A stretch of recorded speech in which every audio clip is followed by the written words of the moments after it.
Have you ever heard words escape your mouth during a moment of frustration with your child, only to realize with a chill that they're the exact same words your parents used on you?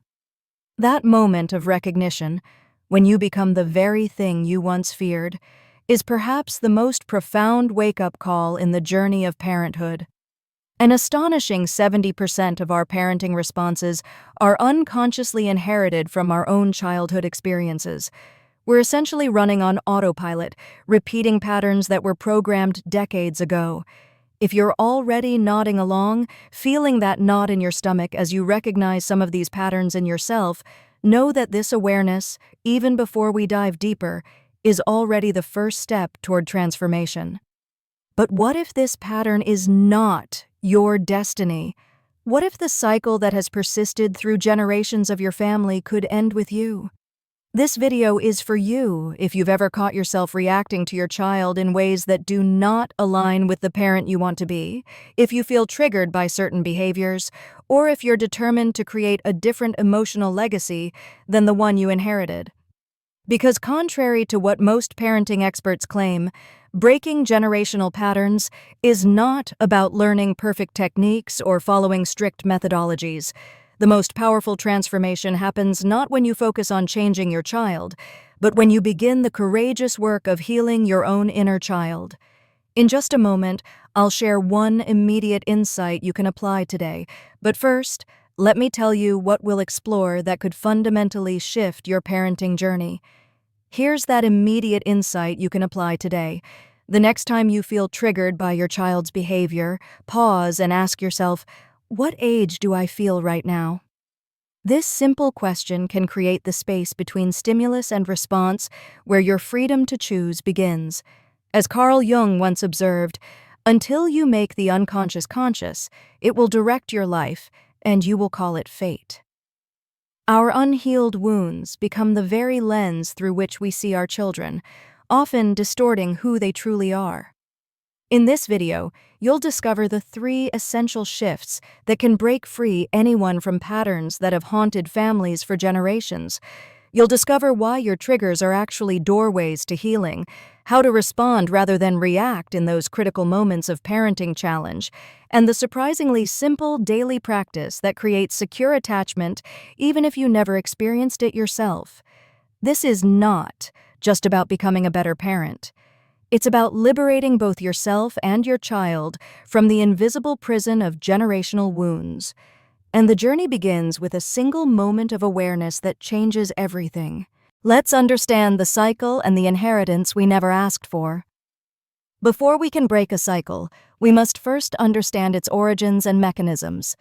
The patterns of parenting we inherit operate much like invisible software running in the background of our consciousness.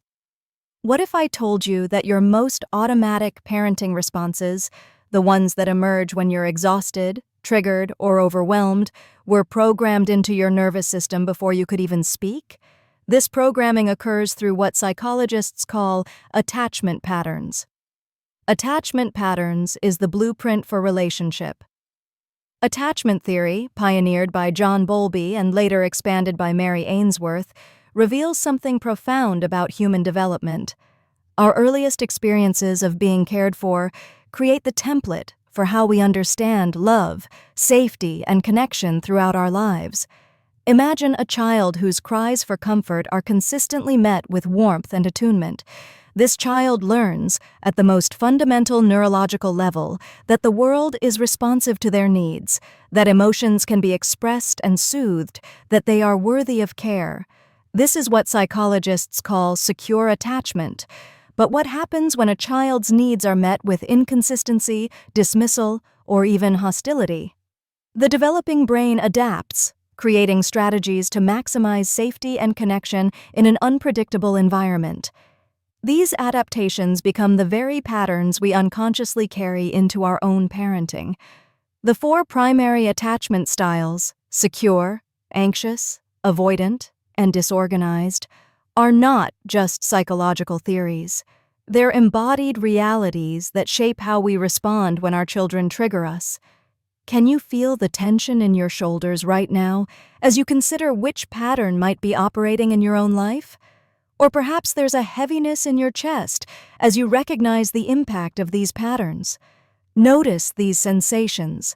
They're your body's wisdom speaking to you, offering clues about your own attachment history. But here's what's truly fascinating, and what offers us hope for transformation. These patterns, though deeply ingrained, are not your destiny. The human brain possesses remarkable neuroplasticity, the ability to create new neural pathways throughout our lives.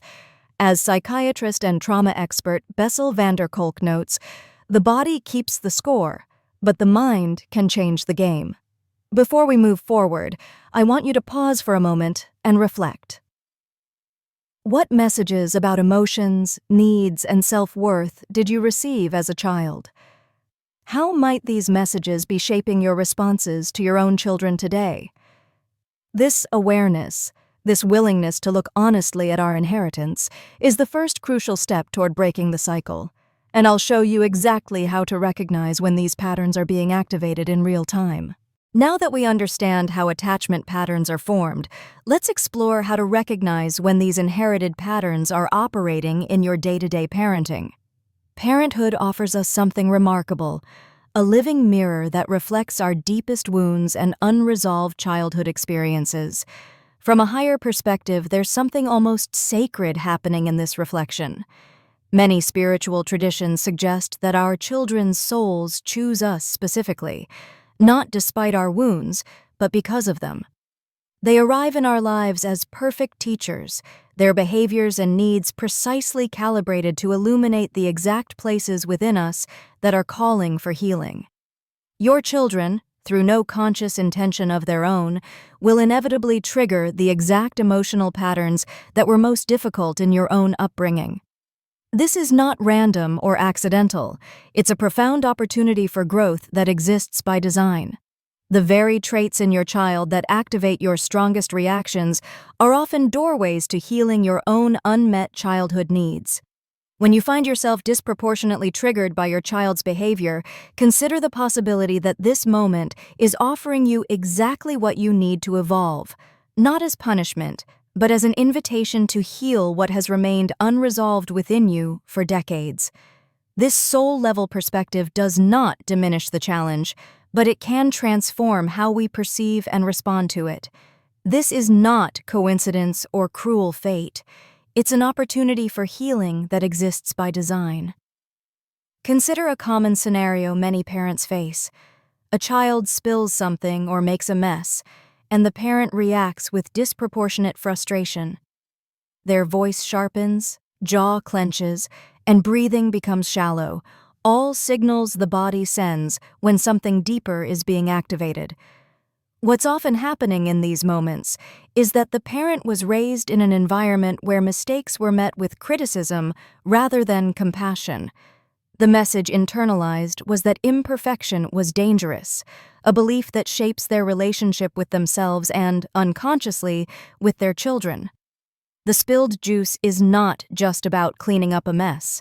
It's activating a deeply embedded fear of disapproval, rejection, or shame that was programmed decades ago. This recognition, this moment of connecting present triggers to past wounds, is what psychologist Gabor Mate calls the beginning of freedom. I know many of you are experiencing similar triggers. Perhaps it's when your toddler refuses to listen, and you feel that flash of helpless rage, or when your teenager rolls their eyes, and you feel a crushing sense of disrespect that seems to cut straight to your core. Or maybe it's the constant demands for attention that leave you feeling simultaneously guilty and overwhelmed. In just a moment, I'll share 3 powerful indicators to help you identify your own inherited patterns. But first, let me assure you, recognizing these patterns does not mean you're failing as a parent. Quite the opposite. It means you're awakening to possibilities that previous generations could not access. So how do you identify your own inherited patterns? Here are 3 powerful indicators to watch for. First, emotional disproportionality. When your reaction to your child feels outsized compared to the actual situation, When a small defiance triggers rage, or a simple need for attention leaves you feeling desperately overwhelmed, you're likely experiencing what therapists call an emotional flashback to your own childhood experiences. Second, physical activation. Our bodies often recognize patterns before our conscious minds do. Tension in your shoulders, a knot in your stomach, shallow breathing. These physical sensations are your nervous system's alarm system, signaling that an old wound has been activated. Listen for the whisper of your racing heart, the tightness in your throat, or that distinctive flutter of anxiety in your belly. Your body is speaking a language of wisdom if you learn to listen. Third, rigid thinking. When you find yourself thinking in absolutes, "He always defies me," or "She never listens," you're likely viewing your child through the lens of your own childhood narrative, rather than seeing the unique individual before you. I invite you to try this simple but powerful exercise. For the next week, keep a trigger journal. When you feel intensely activated by your child's behavior, write down 1. What happened? 2. How you felt emotionally and physically. 3. What thoughts ran through your mind. 4. Whether this reminds you of any experiences from your own childhood. This practice of conscious observation, of becoming the witness to your own patterns, creates the space necessary for change. As the spiritual teacher Eckhart Tolle reminds us, awareness is the greatest agent for change. But recognition alone is not enough. Once we see our patterns clearly, we must develop the tools to interrupt them in real time. And that's exactly what we'll explore next. In the coming minutes, you'll discover the powerful technique that can create freedom exactly when you need it most, in those heated moments when old patterns are screaming to take over. Now we arrive at perhaps the most transformative part of our journey, the practical tools for breaking the cycle of inherited patterns. This is where awareness becomes action, where insight becomes transformation. The first and most powerful tool at your disposal is deceptively simple: the conscious pause. Viktor Frankl, psychiatrist and Holocaust survivor, wrote something profound about human freedom. Between stimulus and response, there is a space. In that space is our power to choose our response. In our response lies our growth and our freedom. This space, this momentary pause between your child's triggering behavior and your conditioned reaction, is where generational patterns can be interrupted and new possibilities can emerge. But how do we access this space when we're triggered? When our nervous system is flooded with stress hormones and old patterns are screaming for expression? The answer lies in developing what neuroscientists call the observing self, the part of your consciousness that can witness your reactions without being completely identified with them. Here's a practical 3-step process you can implement immediately. Step 1. Recognize the trigger. Notice the physical sensations in your body, the emotional charge, the thoughts racing through your mind. Simply naming what's happening, "I'm feeling triggered right now," can begin to create distance from the automatic reaction. Listen for that telltale catch in your breath, the sudden tightness in your chest, or the heat rising to your face. These sensations arrive before your conscious thoughts and offer an early warning system if you learn to tune in. Step 2. Resource yourself. Take 3 conscious breaths, feeling your feet on the ground. Place a hand on your heart if that feels supportive. These simple somatic practices help regulate your nervous system, bringing you back to the present moment. Feel the solid floor beneath you, the weight of your body supported, the gentle expansion of your lungs as you breathe. These physical anchors pull you back from the emotional storm into the safety of the present moment. Step 3. Respond consciously. From this more regulated state, choose a response that aligns with your values as a parent rather than your conditioning. Ask yourself, what does my child need right now? What would support connection rather than control? This practice of pausing does not require perfect execution. Even a momentary interruption in your automatic pattern creates new neural pathways that strengthen over time. As Dr. Dan Siegel, clinical professor of psychiatry at UCLA, explains, where attention goes, neural firing flows, and neural connection grows. Each time you practice the pause, you're literally rewiring your brain's response to triggers. I want to acknowledge something important here. In the beginning, this pause might last only a fraction of a second. You might still react from old patterns most of the time. That's completely normal and expected. Remember, we're not aiming for perfection. We're creating a new possibility that grows stronger with each attempt. But what about those moments when the trigger is so intense that pausing feels impossible? When you're already in the midst of a reaction before you even realize what's happening? This leads us to our second essential tool, the practice of repair. And in the next few minutes, I'll show you how this practice might be the most healing gift you can offer both your child and yourself. One of the most liberating truths about breaking generational cycles is this: perfection is not required. You will get triggered. You will react from old patterns. You will say things you regret. The difference between repeating cycles and breaking them is not found in perfect responses. It's found in what happens after the rupture. In attachment research, there's a fascinating finding. Even securely attached parent-child relationships experience frequent moments of disconnection or misattunement. What distinguishes these relationships is not the absence of rupture, it's the presence of repair. This insight offers tremendous freedom. The goal is not to never make mistakes. It's to create a new pattern of accountability and reconnection when mistakes inevitably occur. Here's what effective repair looks like in practice. First, take responsibility without shame. Acknowledge your reaction without excessive self-criticism. I raised my voice when you did not clean your room. That was not a helpful way for me to communicate. Notice how different this feels in your body compared to either defensive justification, well, if you had just listened the first time, or harsh self-judgment, I'm such a terrible parent. There's a steadiness, a groundedness, to taking clean responsibility that both you and your child can feel. Second, connect it to your own pattern.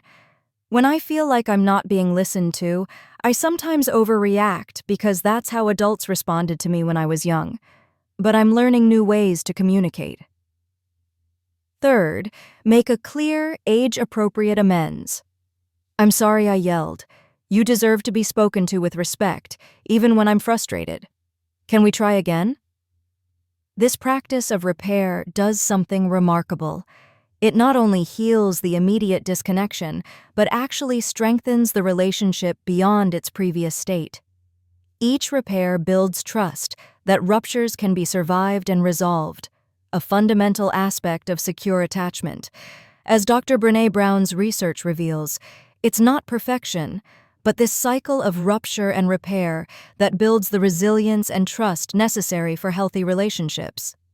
But there's another dimension to breaking the cycle that we must address, one that goes beyond our interactions with our children to the very core of our being. This is the practice of reparenting ourselves, healing our inner children. Perhaps the most profound truth about breaking generational cycles is this: we cannot give our children what we have not given ourselves. If you grew up with conditional love, criticism, or emotional neglect, there's a part of you, your inner child, that still carries those wounds. And until those wounds are acknowledged and tended to, they will continue to shape your parenting in unconscious ways. Reparenting yourself means becoming for your inner child what you needed but didn't receive. It means offering yourself the very compassion, validation, and unconditional presence that you're working to give your children. This is not self-indulgence. It's necessary healing work that directly impacts your capacity as a parent. Carl Jung observed that, until you make the unconscious conscious, it will direct your life, and you will call it fate. Your unhealed inner child will continue to influence your parenting until you turn toward it with awareness and compassion. Here's a simple but powerful reparenting practice you can begin today. Find a photo of yourself as a child, preferably from an age where you experienced difficulty or when your needs were not adequately met. Place this photo somewhere you'll see it regularly. Each day, take a moment to look at this child, you, with the compassion and understanding you now have as an adult.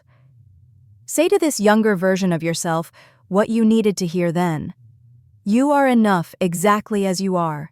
Your feelings matter. You deserve to be treated with kindness. As you speak these words, notice the sensations that arise. Perhaps a gentle warmth in your chest, a release of tension you did not know you were holding, or even tears that carry decades of unacknowledged pain. These physical responses are signs of your nervous system beginning to rewire itself around these new messages of safety and worth. This practice may feel uncomfortable at first, even artificial, but neuroscience confirms that these new messages to yourself actually create new neural pathways that can transform your relationship with yourself and, by extension, with your children. As you heal your relationship with your inner child, you'll find yourself naturally more attuned and responsive to your actual children. The patience, compassion, and presence you're cultivating within becomes available in your parenting. And in just a moment, I'll show you how to bring all these practices together to create something truly transformative, a new legacy of secure attachment that can change the trajectory of generations to come. As we begin to recognize our patterns, practice the pause, engage in repair, and reparent ourselves, we create the foundation for something truly transformative, a new generational legacy of secure attachment. Secure attachment is not about perfect parenting. It's about consistent emotional availability and responsiveness. It's about creating an environment where your child feels seen, safe, and soothed during times of distress. Dr. Dan Siegel and Dr. Tina Payne Bryson describe the 4 essential elements of secure attachment as the 4 S's, helping your child feel safe, seen, soothed, and secure. When children experience these 4 S's consistently, not perfectly, but reliably, they develop what psychologists call earned secure attachment, even if their parents did not have secure attachment themselves. This is the profound hope at the heart of our journey, that patterns established over generations can be transformed in a single lifetime through conscious awareness and consistent practice. Here are 3 daily practices that build secure attachment. First, special time. Even 10 to 15 minutes of fully present, child-led play or interaction each day builds the neural pathways of security and connection. During this time, put away your phone, get on your child's level, and follow their lead without directing or teaching. Imagine the sound of your child's delighted laughter as you fully enter their world, the feeling of their small hand in yours, the sparkle in their eyes when they realize you're completely present with them. These sensory experiences are not just pleasant, they're building blocks of secure attachment in both your brains. Second, emotional coaching. When your child experiences big feelings, resist the urge to dismiss or fix them. Instead, name and validate their emotions. You're feeling frustrated because the tower fell down. It's okay to feel frustrated. This validation helps children develop emotional intelligence and regulation. Third, physical connection. Regular, affectionate touch, appropriate to your child's age and preferences, releases oxytocin, the bonding hormone that creates feelings of safety and connection. A morning hug, a gentle hand on the shoulder, or a bedtime snuggle are simple ways to incorporate nurturing touch. These practices are not complicated, but they are transformative. Each time you respond to your child with presence rather than reactivity, with connection rather than control, you're not just changing one interaction, you're changing the trajectory of generations to come. As Dr. Gabor Mate reminds us, the very behaviors we most want to change in our children are the ones we need to look at most deeply in ourselves. This journey of breaking the cycle is as much about your own healing as it is about your children's well-being. We've covered significant ground together, from understanding how attachment patterns are formed and inherited, to recognizing our own triggers, to developing practical tools for breaking cycles and building secure attachment. But I want to acknowledge something important. This work is not linear. It's not about reaching a destination of perfect parenting. It's about embarking on a journey of awareness and growth that unfolds day by day, moment by moment. There will be days when you navigate triggers with grace and presence, and there will be days when old patterns emerge with surprising strength. This is not failure. It's simply part of the human experience of healing and growth. Remember that story I shared at the beginning? That moment of hearing your parents' words come out of your own mouth? That moment does not mark the end of your journey. It marks the beginning. It's the wake-up call that invites you into this work of conscious parenting. And now, that same invitation extends to you. As you move forward from this video, I encourage you to approach this journey with both courage and compassion. Courage to face the patterns that no longer serve you, and compassion for the child you were and the parent you are becoming. Start with just one practice from this video. Perhaps it's the pause between trigger and response. Perhaps it's the practice of repair after rupture. Or perhaps it's the daily ritual of reparenting your inner child. Whatever you choose, remember that small, consistent steps create profound change over time. As the poet Rumi wrote, "As you start to walk on the way appears." You are not alone in this journey. Millions of parents are walking alongside you, doing this brave work of breaking cycles and creating new legacies of secure attachment and emotional well-being. If this video has resonated with you, I invite you to share your insights in the comments below. And if you'd like to explore this topic further, next video will address how to navigate specific triggering behaviors at different developmental stages, from toddler tantrums to teenage defiance, with the same principles we've discussed today. Remember, the cycle ends with you not because you parent perfectly, but because you parent consciously, with awareness of your patterns and commitment to your growth. And in that consciousness lies the freedom that transforms not just your relationship with your child, but the legacy of generations to come.